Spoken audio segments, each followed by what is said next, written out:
Bonjour à tout le monde. Avec vous aujourd'hui, professeur Mohamed Qabli, lycée qualifiant Hassan II de Lyon, Académie régionale Lyon Saqiya Al-Hamra. Aujourd'hui, on va travailler sur un exercice destiné aux élèves de sciences physiques et de SVT, dans le but de se préparer à l'examen national. Voilà l'énoncé de l'exercice.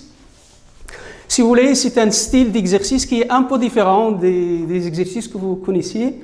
Donc ici, on va commencer par la représentation graphique d'une fonction. Donc on a représenté ici dessous, dans un repère orthonormé OIJ, les courbes C et gamma représentatives d'une fonction f définie et dérivable sur R, et de sa fonction dérivée f'. Donc voilà, il y a deux courbes. Voilà le premier et voilà le deuxième. On ne sait pas qu'il est la courbe de f et qu'il est la courbe de f'. Vous allez voir maintenant les questions. Donc la première question, c'est reconnaître la courbe représentative de f et celle de f'. Deuxièmement, déterminer f de 0, f' de 0, f de moins 1 et f' de moins 1. Troisième question, calculer A, la partie du plan, l'aire A de la partie du plan limitée par la courbe f', et l'axe des abscisses et les droites d'équation x égale à moins 1 et x égale 0. Donc voilà, on commence tout d'abord par cette première partie et on reviendra sur la deuxième partie. Donc si vous voulez ici, il faut savoir lire une courbe. Donc ici la question si vous voulez, donc il faut savoir faire une lecture de courbe, il faut savoir distinguer entre la courbe de f et de f'. Alors une fois il y a f et il y a f', on sait très bien que le signe de f' indique la variation, si vous voulez, ou le sens de variation de la fonction f. Et donc, ici, si vous voulez, on remarque graphiquement, je rappelle tout d'abord que lorsque f' est positif sur un intervalle i, alors la fonction est croissante sur cet intervalle i. Et lorsque f' est négatif sur cet intervalle i, alors la fonction f est décroissante. Ici, on remarque que la courbe C est celle d'une fonction positive. Et donc, si je suppose que C est la courbe de f', alors f' ce serait une fonction positive. Et par conséquent, f ce serait une fonction croissante. Or, gamma, ce n'est pas la courbe d'une fonction croissante, donc il ne correspond pas à la courbe d'une fonction croissante. Et donc ce qu'on a supposé au début, c'est pas vrai. Ça veut dire quoi? Ça veut dire que la courbe de f', c'est gamma, et la courbe de f, c'est c. Donc à retenir ici que l'idée de la solution, c'est que le signe de f' indique le sens de variation, ou bien les variations de la fonction f. Donc comment on va rédiger ça? Si vous voulez, question 1. Si vous voulez, on remarque, si vous voulez, graphiquement, donc on remarque graphiquement que C est la courbe d'une fonction positive. Je rappelle que graphiquement, vous savez qu'une fonction positive, lorsque sa courbe est au-dessus de l'axe des abscisses. Et lorsqu'il est au-dessous de l'axe des abscisses, la fonction est négative. Donc, si on suppose que C est la courbe de f', alors f' sera une fonction positive. Et par conséquent,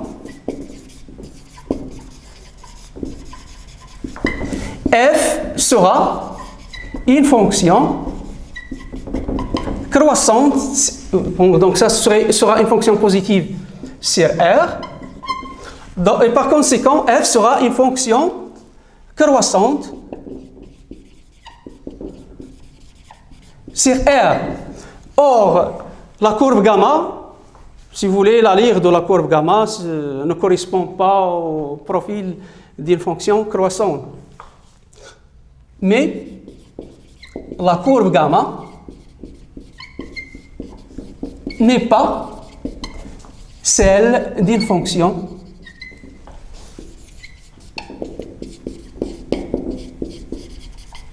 croissante. Je rappelle comment vous allez savoir est-ce que la fonction est croissante ou non graphiquement. Donc, si vous êtes en train de se déplacer sur la courbe, donc voilà, je suis en train de se diriger vers les y positifs, donc ici la fonction elle est croissante.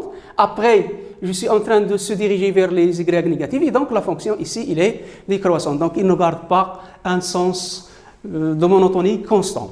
Bien. Mais la courbe gamma, j'ai dit que n'est pas celle d'une fonction croissante. Donc, en conclusion, si vous voulez, donc en conclusion, bien, en définitive, C est la courbe de F et gamma est la courbe de F'. Voilà, très bien. Maintenant, on passe à la deuxième question. Dans la deuxième question, on vous demande de déterminer l'image de 0 par f et par f', puis l'image de moins 1 par f et par f'. Il est évident aussi que vous savez que vous avez une courbe. Hein? Vous avez un élément ici, un certain x0. Vous avez un certain x0, vous voulez chercher graphiquement l'image de x0, donc vous tracez la parallèle à l'axe des ordonnées, voilà. Puis vous tracez la parallèle à l'axe des abscisses, et ce que vous obtenez ici, c'est exactement l'image de f de x0. Et donc, si on applique ce procédé-là pour 0, donc je rappelle que c'est ça, c'est la courbe de 0, voilà 0, donc la parallèle à l'axe des ordonnées, c'est l'axe des ordonnées elle-même. Et donc, l'autre parallèle, donc, il va copier ici en 1. Donc, on a f de 0 égale à 1.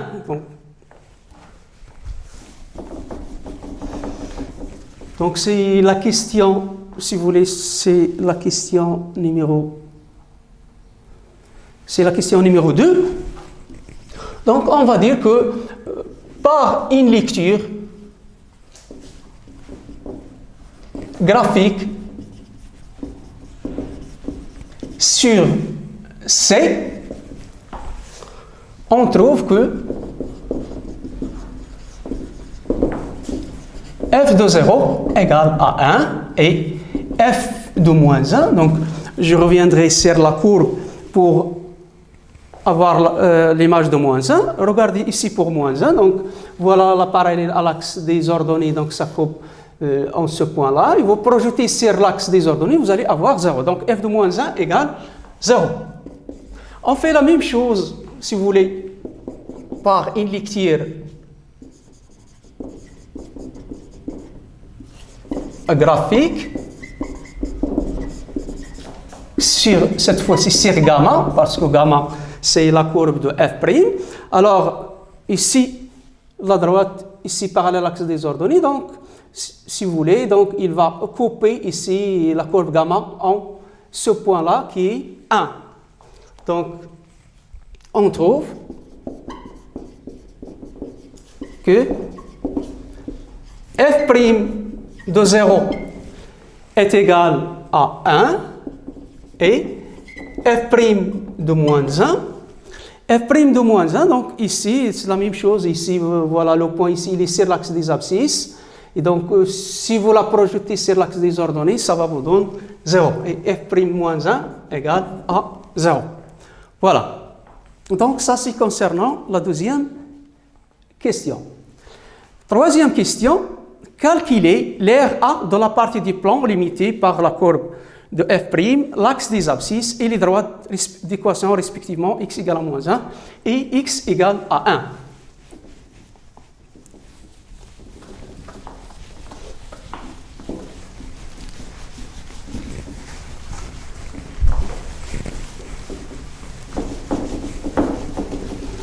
Là, je rappelle quelque chose du cours. Voilà, vous avez une courbe, hein, vous avez la courbe d'une fonction continue, vous avez un point,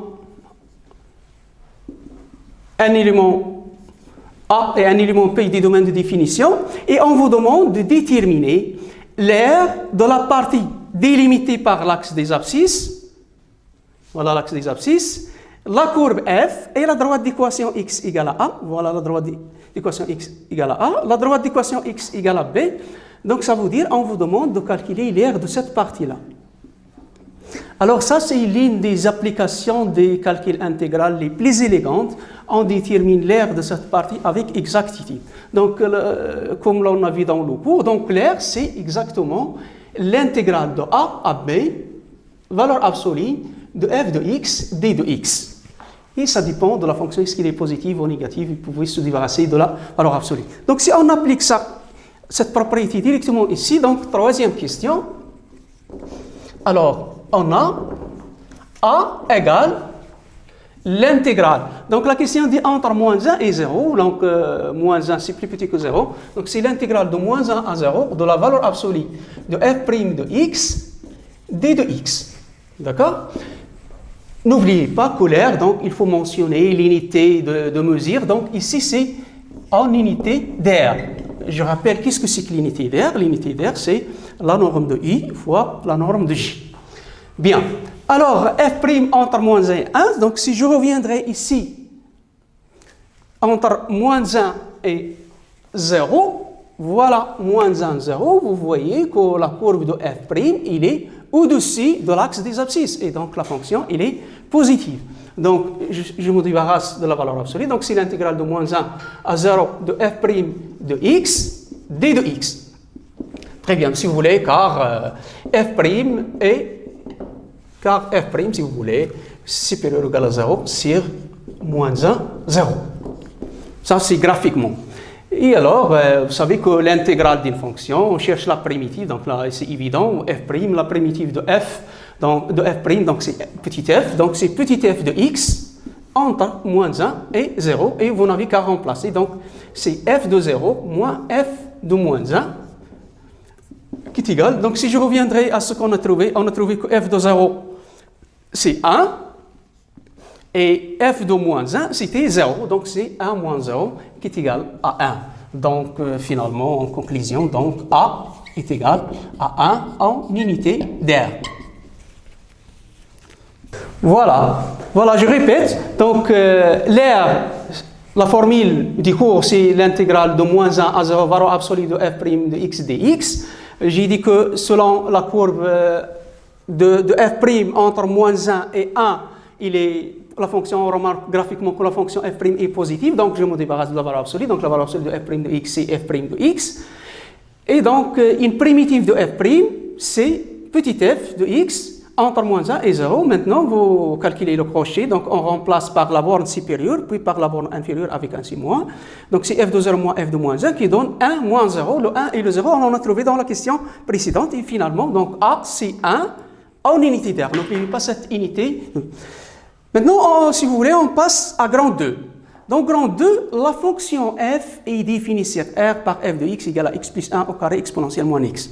Moi, au début, je n'ai pas lu tout l'énoncé de l'exercice, c'est juste pour gagner du temps pour problème de programmation, etc. Alors, ici, je vous conseille de lire tout l'énoncé de l'exercice le jour de l'examen parce qu'il y a des questions qui vous informent sur la réponse d'autres questions. Donc, regardez ici, la fonction, vous pouvez remarquer d'après l'expression que x plus 1 au carré est positive et que l'exponentielle moins x est positive. Et donc, la fonction f, c'est une fonction positive. Et donc, pour la première question, il suffit de distinguer qu'il est la courbe de la fonction positive. Donc, c'est la courbe qui se trouve au-dessus de l'axe des abscisses. Très bien. Voilà, donc la question petit a, elle est d'une double intégration par partie, montre que l'intégrale de moins 1 à 0 f de x dx égale à 2e moins 5. Voilà. Donc, grand 2, si vous voulez. Grand 2, 1, petit a. Donc, on vous calculez, si vous voulez, l'intégrale de moins 1 à 0. Si vous voulez, on a l'intégrale de moins 1 à 0 de f de x d de x est égale à l'intégrale de moins 1 à 0. Je remplace f par son expression, donc c'est x plus 1 au carré exponentielle moins x d de x. Et là, j'utilise l'intégration par partie. Vous savez que dans votre cours, vous avez deux manières de calculer l'intégrale, soit directement avec, si vous voulez, la définition, vous remarquez une primitive, ou bien la technique d'intégration par partie. Je rappelle qu'est-ce que c'est que la technique d'intégration par partie. Vous essayez à décomposer votre fonction sur le signe intégral sous forme de produit de deux fonctions de votre choix. De telle manière que, par exemple, ici, je peux choisir une fonction, c'est ça. Donc, posons, si vous voulez, posons I2 ou bien I1, parce qu'ici, on demande une double intégration. Donc, je vais noter I1, V1 et après I2, V2, parce que j'ai une double intégration. Donc, posons I1 de x est égal à x plus 1 au carré et V1, V'1 de x est égal à exponentielle moins x. Donc, regardez que le produit de ces deux fonctions, c'est exactement la fonction sur le signe intégral. Et in, c'est une fonction, l'autre, je la suppose comme une dérivée d'une fonction. Et qu'est-ce que je fais après? Pour ce que j'ai supposé une fonction, je la dérive, et ça, je cherche une primitive. Donc, ici, la dérivée est 1 prime de x, ça serait, je rappelle que ça, c'est la forme de f à la puissance n, donc la dérivée, c'est n fois f prime fois f à la puissance n moins 1. Donc, ici, c'est 2 fois x plus 1 à la puissance 1 fois la dérivée de x plus 1 qui est 1. Et ici, v1 de x, c'est, si vous voulez, ça c'est moins exponentielle de moins x. Mais ici, c'est juste une seule primitive. Là, si vous suivez cette implication, ce n'est pas toujours vrai, mais ici, dans l'intégration par partie, on a besoin d'une seule primitive, ça vous suffit. J'écris ici entre parenthèses, par exemple. D'accord? Alors, qu'est-ce qu'il dit le théorème d'intégration par partie? Le théorème d'intégration par partie, il dit que l'intégrale de moins 1 à 0 f de x d de x, c'est u1 de x fois v1 de x entre les bornes ici, c'est moins 1 et 0, moins l'intégrale de moins 1 à 0 de u'1 de x fois v1 de x d de x. Alors, si vous voulez une petite remarque pour retenir ça, là, il n'y a que les fonctions, il n'y a pas la dérivée. Et dans le second intégral, il y a ce que vous avez déduisé, le produit des deux fonctions que vous avez déduisé. D'accord, donc vous n'êtes pas obligé de choisir les mêmes notations que moi, mais l'essentiel c'est de retenir qu'ici, donc c'est le produit de ce que vous avez déduisé. Très bien. Alors, je passe à l'application numérique, donc voilà, E1 c'est ça, et V1 de x c'est moins exponentielle moins x. Donc c'est moins x plus 1 au carré exponentielle de moins x entre moins 1 et 0, moins l'intégrale de moins 1 à 0, U'1 de x fois V1 de x. Et donc, il y a un signe moins ici. Donc, c'est moins 2 x plus 1 exponentielle de moins x d de x. Très bien. Donc, je passe à l'application numérique ici. Donc, toujours, vous commencez par la borne supérieure. Je remplace x par 0. Donc, j'obtiens ici 1 au carré. Donc, c'est 1. Et exponentielle 0, c'est 1. 1 fois 1, c'est 1. Avec ce moins, donc c'est moins 1. Vous remplacez avec le moins 1, donc vous obtenez ici 0, donc ce n'est pas la peine de continuer, donc le résultat c'est nul.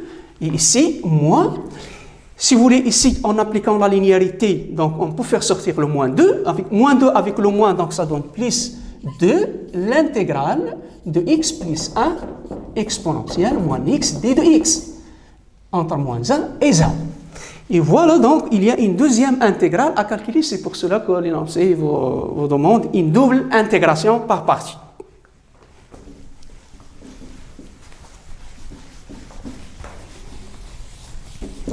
Donc, ici, on va calculer cette intégrale. Calculons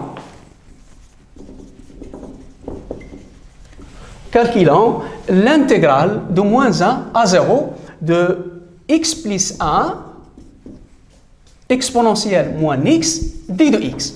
Évidemment, par partie, c'est exigé par l'exercice. On vous demande une double intégration par partie. Donc, il faut le faire par partie. Donc, j'appelle cette intégrale, par exemple, i. On a, si vous voulez, posons.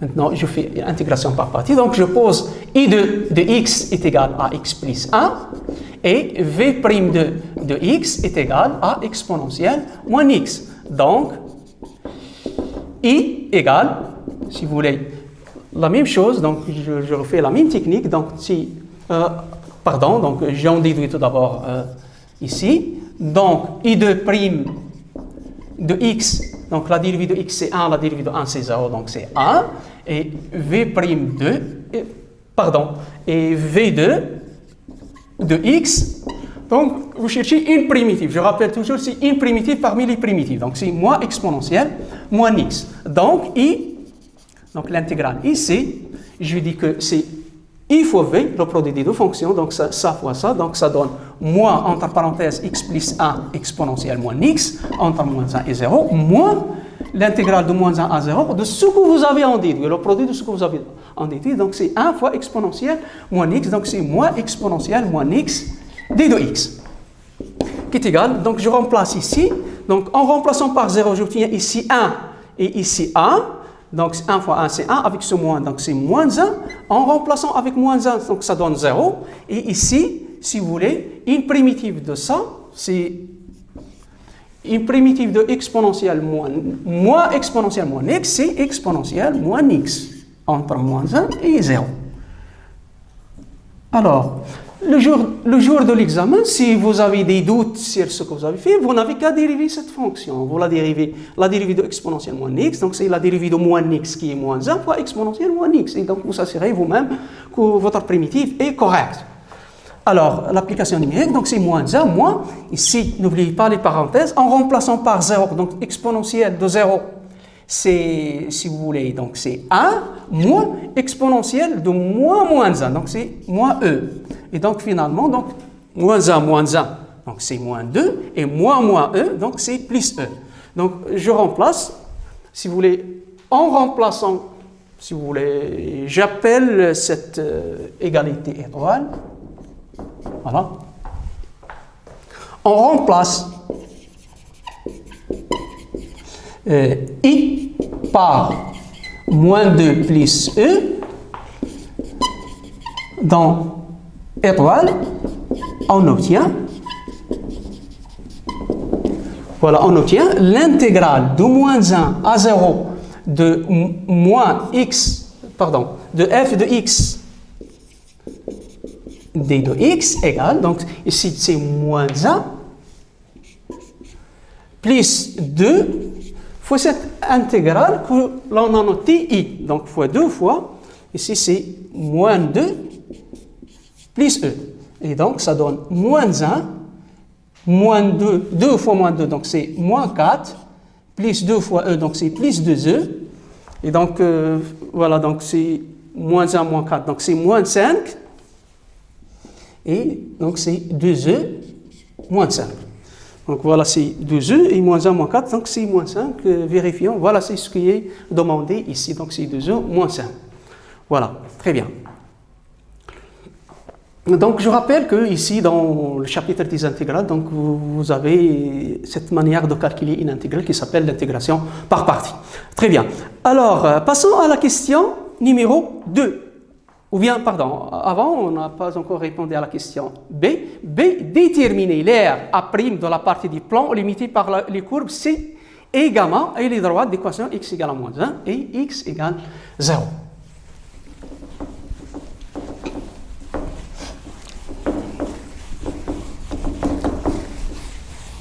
Voilà, je fais un petit rappel de cours. Donc, si vous avez deux courbes, voilà, ça dit une fonction, par exemple, f, et ça dit une fonction g, et on vous demande de calculer l'aire, si vous voulez, délimitée par c de f, c de g, et la droite d'équation x égale à a, et la droite d'équation x égale à b, c'est-à-dire ça, cette aire-là. Alors, c'est la formule est la suivante. Cette R, c'est l'intégrale entre A et B de la valeur absolue de f de x moins g de x, d de x. Moi, ici, donc, j'ai f est plus grand que g, donc ici, ceci est positif. Donc, ça dépend dans le cas général. Donc, voilà la formule à retenir que l'aire délimitée par deux courbes et les droites d'équation x égale à a et x égale à b, c'est l'intégrale de a à b de la valeur absolue de f de x moins g de x, d de x, en unité d'aire toujours. C'est très bien. Voilà. Donc, si on applique cette formule-là,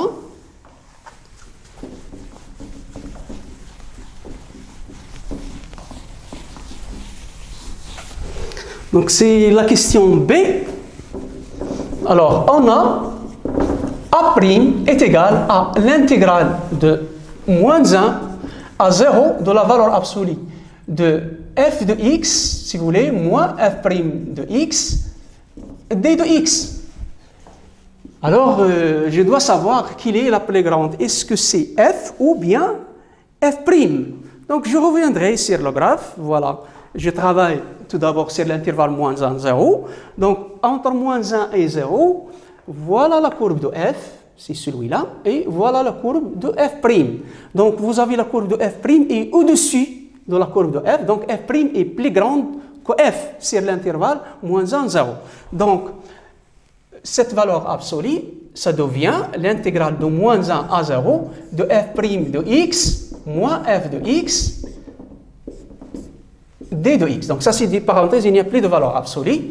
Et si vous voulez ici, car f' est plus grand que f sur moins 1, 0. Très bien. Maintenant, vous n'avez qu'à calculer cette intégrale. En général, toujours essayer de relier entre les questions. On a déjà calculé l'intégrale de moins 1 à 0 de f'.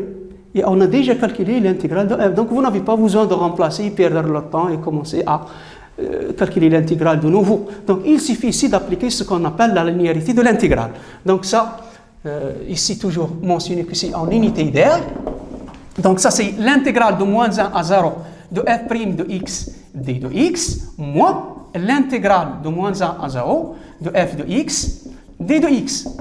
Alors, cette intégrale, là, on a déjà calculé, c'est ce qu'on appelait l'air A. Donc ça, c'est A moins. Et ça, là, on a déjà calculé, c'est ce qu'on a trouvé. D'après la question, on a trouvé que c'était... Donc, c'était 2e moins 5. Donc ça, moins, entre parenthèses, 2e moins 5. Je remplace le A, je crois qu'on a trouvé que c'est 1. Donc c'est 1 moins 2e, moins 5, donc c'est plus 5, et finalement ça donne 6 moins 2e. D'où A' est égal à 6 moins 2e en unité d'air. Voilà, très bien.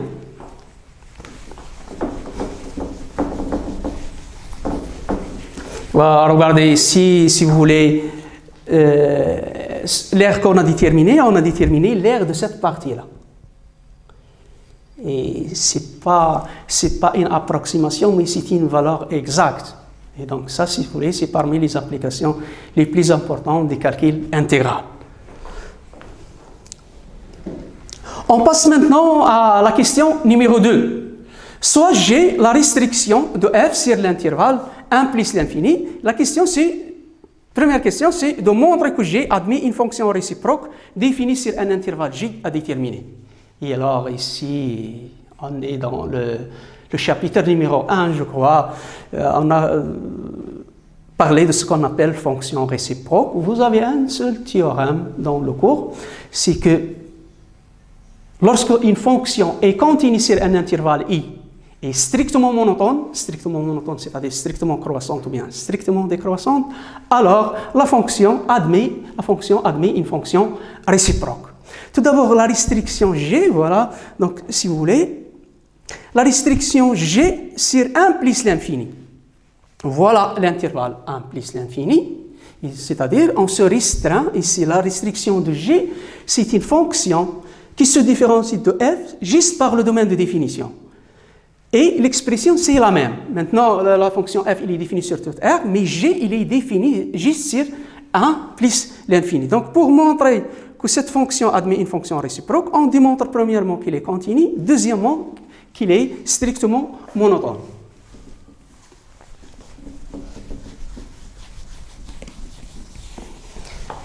Alors, c'était la question numéro 2. C'était la question 2 petits pas, oui. Voilà, on a, si vous voulez, G est continu sur 1 plus l'infini. Justifier pourquoi? Pourquoi? Parce que f, il est continu sur 1 plus l'infini. Et pourquoi f, il est continu sur 1 plus l'infini? Parce que par hypothèse, c'est une fonction dérivable. Il continue sur 1 plus l'infini car f est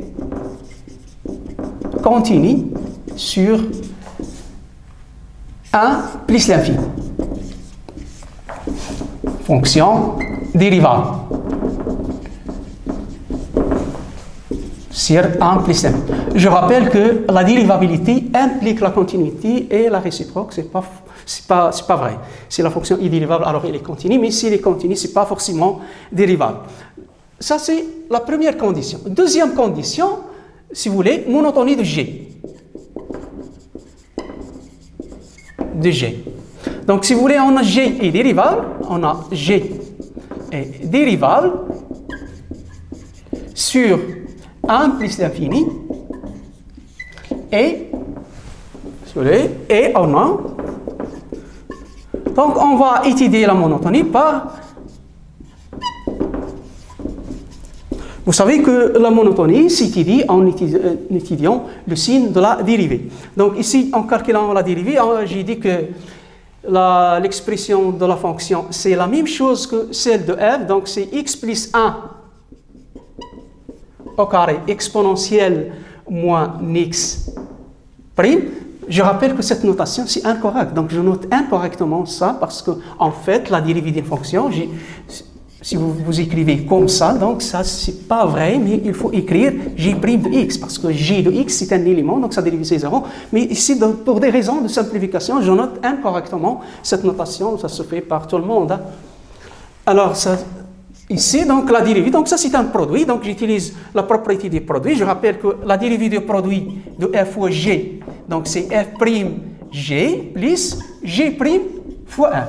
Voilà, donc ça c'est la dérivée du produit. Donc ici, la première, donc c'est 2 facteurs de x plus 1 fois x plus 1 prime fois exponentielle moins x. Donc ça c'est la dérivée de la première fois exponentielle moins x. Plus la dérivée de la deuxième fois ça. La dérivée de exponentielle moins x, c'est, si vous voulez, je vais écrire la formule en sa totalité. Donc c'est x' exponentielle moins x fois x plus 1 au carré. Et voilà, donc la dérivée de x plus 1, c'est 1. Donc ça reste ici 2 fois x plus 1 exponentielle moins x. La dérivée de moins x, c'est moins 1. Et donc ça reste ici moins exponentielle moins x, facteur de x plus 1 au carré.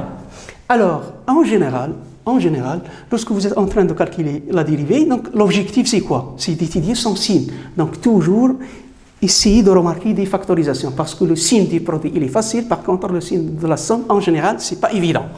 Alors ici voilà ce qui est en commun, donc il est x plus 1, il est exponentielle moins x. Donc je factorise par x plus 1 exponentielle moins x, donc facteur de 2. Et ici ça reste un x plus 1. Attention, c'est moins. Donc c'est moins x plus 1, voilà.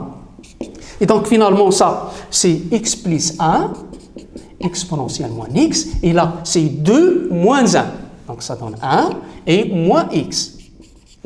Voilà, vous pouvez aussi remarquer que ça, vous faites déplacer ça, donc ici, donc c'est x plus 1 fois 1 moins x fois exponentielle moins x, que vous pouvez l'écrire. Regardez, ça c'est une identité remarquable, donc c'est 1 moins x fois 1 plus x, donc c'est 1 au carré moins x au carré, donc c'est 1 moins x au carré, c'est 1 moins x au carré, exponentielle moins x. Et ça, c'est une formule simple à étudier le signe. N'oubliez pas que c'est pour cela, moi j'insiste, c'est toujours essayer d'écrire les quantificateurs, comme ça vous savez où vous êtes en train de travailler. Vous avez le x supérieur à 1, donc le x carré est supérieur à 1, et donc le 1 moins x carré est inférieur à 0, et l'exponentiel il est toujours strictement positif, et donc ça c'est quelque chose de négatif, et donc la fonction est décroissante. Voilà, si vous voulez. Pour un peu de précision, regardez qu'il faut que la fonction soit strictement monotone. Et pour ça, donc remarquez que cette dérivée, il ne s'annule qu'en 1. Donc je vais dire ici, on a, quel que soit x appartenant à l'intervalle ouvert 1 plus l'infini, vous avez 1 moins x au carré est inférieur strictement à 0, et exponentielle moins x est supérieur strictement à 0.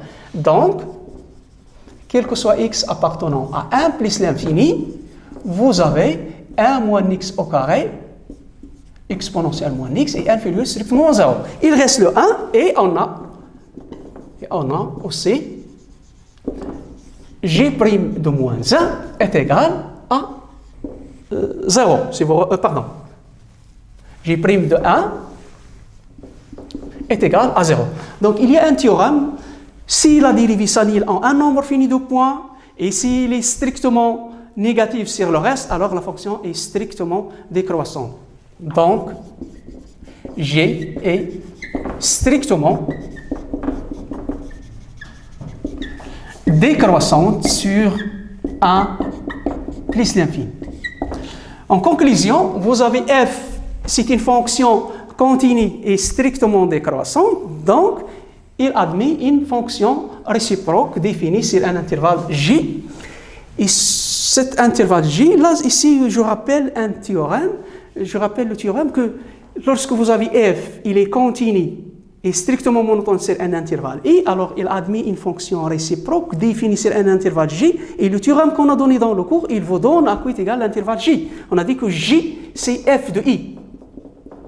C'est aussi un intervalle parce que du fait que f est continu. Dans la première partie du cours, si vous voulez, dans, je crois, le premier chapitre, on a dit que si I est un intervalle et f est continu sur cet intervalle, alors l'image de cet intervalle est aussi un intervalle.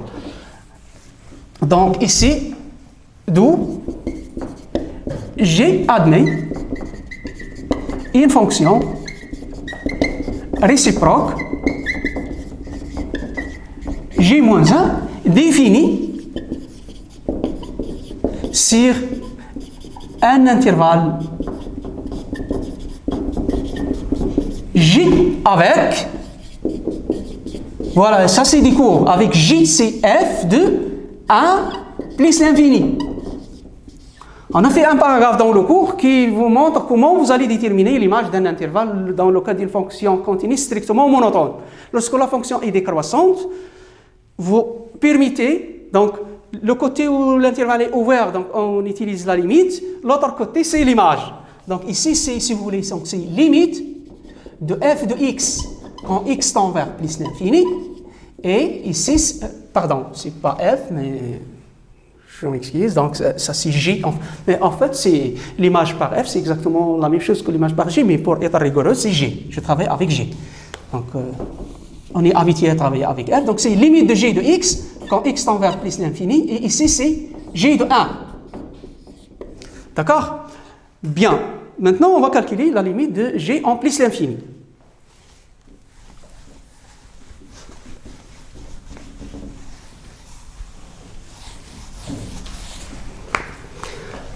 Et on a limite de G de x quand x tend vers plus l'infini est égal à limite. Vous savez que j'ai dit, comme j'ai dit au début, l'expression de G c'est exactement l'expression de f. Donc c'est limite de l'expression de f, c'était, si vous voulez, x plus 1 au carré exponentielle de moins x, donc avec x tend vers plus l'infini, qui est égal. Alors, ici, ça, quand x tend vers plus l'infini, moins x, ça tend vers 0, mais ça tend vers plus l'infini, et donc ça, c'est une forme indéterminée. Alors, on peut se procéder, si vous voulez, comme ça. Donc, c'est limite. Alors, lorsqu'on est devant une forme indéterminée sur les limites, essayez de chercher les limites isuelles que vous avez vues dans le cours. Donc, si vous voulez, quand le x tend vers plus l'infini, vous avez une limite de exponentielle x sur x, qui est plus l'infini, et vous avez aussi une limite de l'exponentielle x sur x à la puissance n, avec n entier naturel, c'est aussi plus l'infini. Donc ici, si vous voulez, donc on développe ça, donc ça donne limite, ça c'est x au carré, plus 2x plus 1, ça c'est une identité remarquable, et exponentielle moins x, c'est 1, sur exponentielle x, quand x tend vers plus l'infini, puis je développe le calcul, donc c'est limite de x carré sur exponentielle x, plus 2 fois x sur exponentielle x, plus 1 sur exponentielle x, avec x tend vers plus l'infini. Et alors là, ce sont des limites, c'est l'inverse des limites isuelles du cours. Ex sur x carré, ça tend vers plus l'infini, donc son inverse tend vers 0. Celui-là aussi, Ex sur x, ça tend vers l'infini, donc son inverse tend vers 0. Et Ex tend vers plus l'infini, donc son inverse tend vers 0. Donc si vous voulez, ça c'est 0 plus 0 plus 0, qui est égal à 0, car limite de EX sur X quand X tend vers plus l'infini est égal à plus l'infini, ça implique que limite de X sur EX est égale à 0 en plus l'infini. La même chose, limite de EX sur X carré en plus l'infini est égal à plus l'infini, ça implique que limite de l'inverse de x carré sur EX est égal à 0 en plus l'infini. Et finalement, limite de EX en plus l'infini est égal à plus l'infini. Ça implique que limite de 1 sur EX est égal à 0 en plus l'infini. Et voilà, donc finalement, donc, on calcule aussi le G de 1.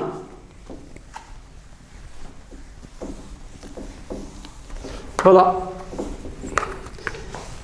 Et on a G de 1. Je remplace dans l'expression. Donc, c'est 1 plus 1 au carré fois exponentielle de moins 1. Donc, 1 plus 1, c'est 2. 2 au carré, c'est 4. Donc, c'est 4 fois 1 sur E. Donc, vous pouvez l'écrire 4 sur E. Si vous voulez, donc, J égale à la limite ici c'est 0 et ici c'est 4 sur 1. Alors là, si vous voulez, une remarque,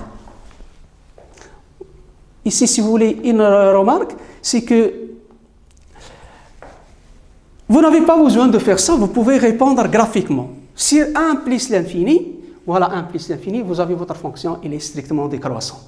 Vous pouvez dire qu'on constate graphiquement que la fonction est strictement décroissante.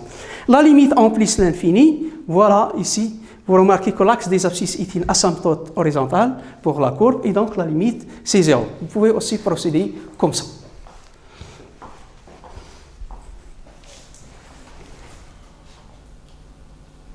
Maintenant, on passe, si vous voulez, à la question petit b.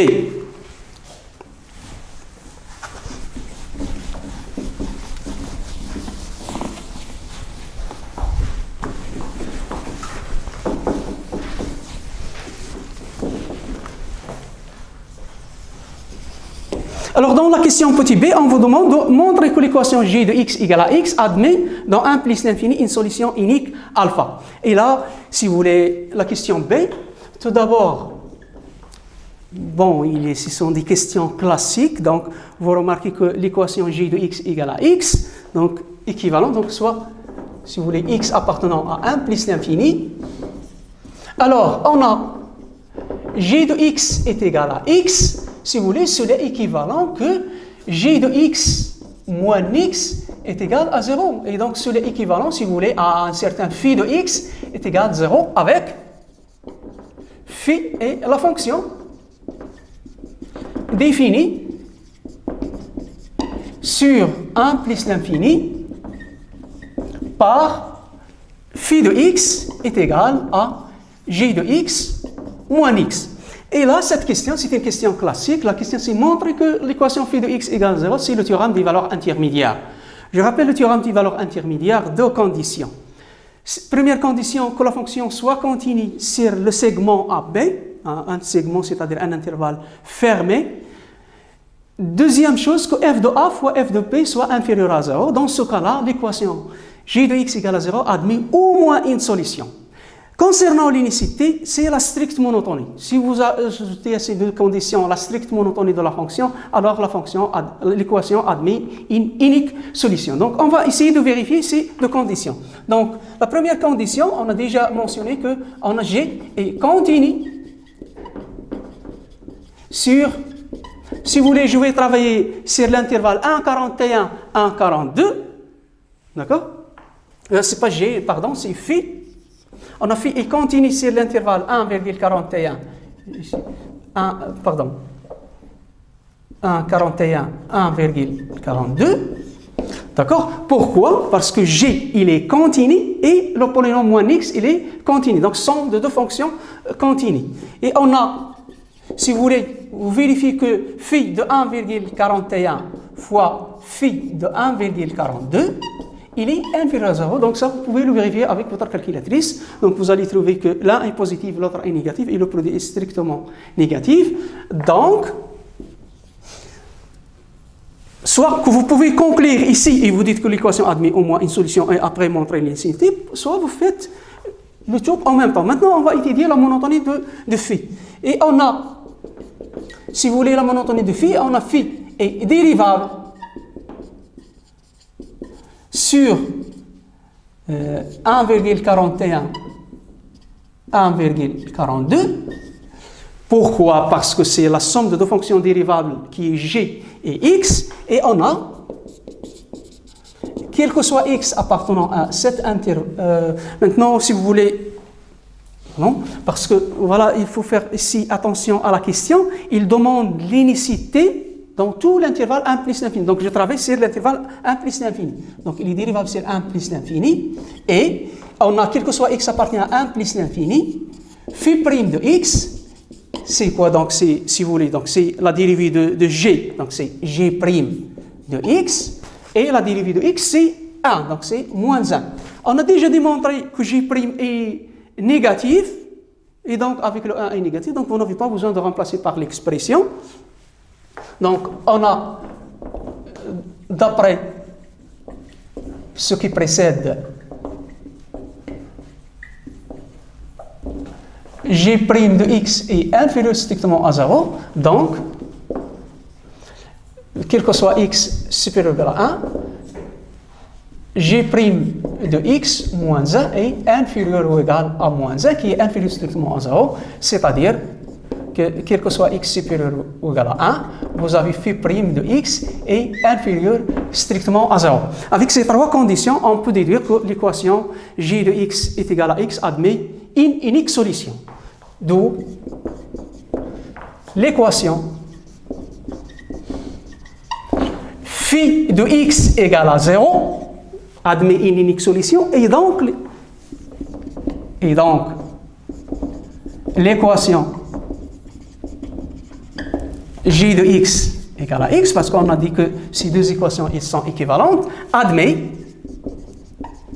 une unique solution alpha dans 1 plus l'infini, avec alpha, il est compris entre 1,42 et 1,41. Et voilà donc pour cette question. Donc, pour la dernière question, montre que j-1 est dérivable en alpha et que j-1 de alpha est égal à alpha plus 1, facteur de alpha fois 1 moins alpha. Là, si vous voulez, c'est théorème aussi de l'existence de théorème sur la dérivabilité de la fonction réciproque et l'expression de sa dérivée. Donc, je rappelle le théorème suivant. Donc, si vous avez f de i vers j, et une fonction continue et strictement monotone, alors on a dit que cette fonction elle admet une fonction réciproque. Je ne parle pas de cette fonction, je parle en général. Une fonction réciproque qui est f-1, et cette fonction réciproque il démarre de g vers i. Maintenant, la question qu'on a posée dans le cours, est-ce qu'on ne peut pas étudier la dérivabilité de f-1 à partir de celle de f? On a le théorème suivant. On a dit que si f est dérivable en x0, et x0 évidemment appartient à i, et f' de x0 différent de 0, la conclusion est alors f-1 est dérivable en f de x0. Voilà le théorème. C'est-à-dire que vous voulez étudier la dérivabilité de f-1 en un élément y0. Alors, on l'étudie à partir de son antécédent x0. Il faut que la fonction f soit dérivable en x0, et une deuxième condition, que la dérivée est différente de 0. Et la dérivée de f-1 de y0, c'est 1 sur f-1 sur f' de f-1 de y0, qui est finalement 1. Vous savez que f-1 de y0, c'est x0, donc c'est 1 sur f' de x0. Si vous oubliez la deuxième condition, regardez, vous avez un f' de x0 dans le dénominateur, et donc il ne doit pas s'annuler. Très bien, donc on va appliquer ça ici. Donc, si vous voulez, ici on a, c'est la question C. Donc, on a tout d'abord, on a g de alpha égale alpha, parce que alpha est solution de l'équation J de x égale à x, donc c'est l'équivalent que J moins 1 de alpha est égal à alpha. Ça, c'est la première remarque. Donc, si vous voulez, nous voulons, donc l'antécédent sur y0 et le x0 ici, ce coïncident dans ce cas-là, c'est la même chose. Donc, le x et le y, le x0 et le y0, les deux sont égaux à alpha. Donc, on a, si vous voulez, G est dérivable en alpha. Pourquoi? Parce que, car il est dérivable, car G est dérivable sur 1 plus l'infini. Et donc, en particulier, il est dérivable en alpha. Deuxième condition, on a G' de alpha, il est différent de 0, parce qu'on a déjà démontré que le G' il est strictement négatif précédemment. Donc, la fonction G-1 est dérivable si vous voulez ça c'est, je rappelle que c'est G-1 de alpha. Donc la fonction G-1 est dérivable en alpha et en A. J'applique, si vous voulez, l'expression de la dérivée, G-1' de alpha, on a dit que c'est 1 sur G' de G-1 de alpha, qui est égal à 1 sur, on a dit que G-1 de alpha, c'est alpha, donc c'est 1 sur G' de alpha, qui est égal, je remplace dans l'expression de G, on a trouvé que c'est 1 moins x carré exponentielle moins x, donc c'est 1 moins alpha au carré exponentielle moins alpha. Mais on exige une expression qui ne contient pas d'exponentielle. Alors, qu'est-ce qu'on va faire? On va se débarrasser de cette exponentielle. Alors, ici, il ne faut pas oublier que alpha est une solution de l'équation G de x est égal à x. On a, si vous voulez, G de alpha est égal à alpha. Il est équivalent. Je remplace G par sa valeur. Donc, c'est alpha plus 1 au carré exponentielle moins alpha est égal à alpha. Et l'objectif, c'est de se débarrasser de ce exponentiel moins alpha. Donc, je remplace. Donc, c'est équivalent que exponentielle moins alpha, c'est alpha sur alpha plus 1 au carré. Si vous voulez, vous pouvez aussi passer ici, si vous voulez ça, c'est exactement exponentielle de alpha sur 1 plus alpha au carré, si vous voulez. D'accord? Parce que 1 c'est exponentielle moins alpha, c'est exponentielle alpha. Et ici, donc, vous pouvez passer à l'inverse, donc équivalent que exponentielle alpha. L'inverse de 1 c'est exponentielle moins alpha.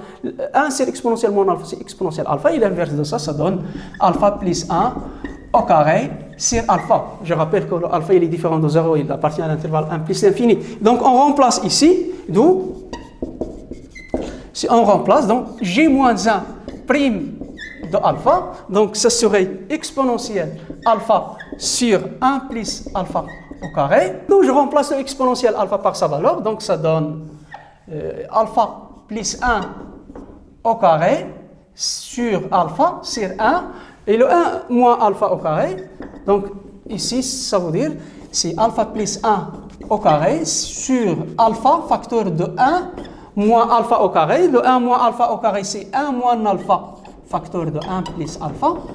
Vous simplifiez un alpha plus 1 avec alpha plus 1, donc ça donne alpha plus 1 sur alpha facteur de 1 moins alpha. Est-ce que ce qui est demandé ou non? Oui, voilà, donc c'est ce qui est demandé, c'est alpha plus 1 sur alpha facteur de 1 moins alpha. Voilà, donc j'espère que ça vous aide à se préparer, donc je vous remercie.